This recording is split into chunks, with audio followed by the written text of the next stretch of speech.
কবিতা চিত্রা, রচনা রবীন্দ্রনাথ ঠাকুর। জগতেরও মাঝে কত বিচিত্র তুমি হে, তুমি বিচিত্র রূপিণী। অযুত আলোকে ঝলসেছ নীল গগনে, আকুল পুলকে উলসিছ পুলকালনে। দুলোকে ভুলোকে বিলসিছ চলচরণে, তুমি চঞ্চল গামিনী। মধুর নূপুর বাজিছে সুদূর আকাশে, অলোক গন্ধ উড়িছে মন্দ বাতাসে। মধুর নৃত্যে নিখিল চিত্তে বিকাশে, কত মঞ্জল রাগিনী। কত না বর্ণে কত না স্বর্ণে গঠিত, কত যে ছন্দে কত সঙ্গীতে রটিত।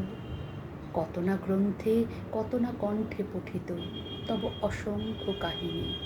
জগতেরও মাঝে কত বিচিত্র তুমি হে, তুমি বিচিত্র রূপিণী। অন্তর মাঝে শুধু তুমি একা একাকী, তুমি অন্তর ব্যাপিনী। একটি স্বপ্ন মুগ্ধ সজল নয়নে, একটি পদ্ম হৃদয় বৃন্ত শয়নে। একটি চন্দ্র অসীম চিত্ত গগনে, চারিদিকে চিরযামিনী। অকুল শান্তি সেতায় বিপুল বিরতি, একটি ভক্ত করেছে নিত্য আরতি। নাহি কাল দেশ, তুমি অনিমেষ মূরতি, তুমি অচপল দামিনী। ধীর গম্ভীর গম্ভীর মৌন মহিমা, স্বচ্ছ অতল স্নিগ্ধ নয়ন নীলিমা। স্থির হাসিখানি উষালোক সম অসীমা, ওই প্রশান্ত হাসিনী। অন্তর মাঝে তুমি শুধু একা একাকী, তুমি অন্তরবাসিনী।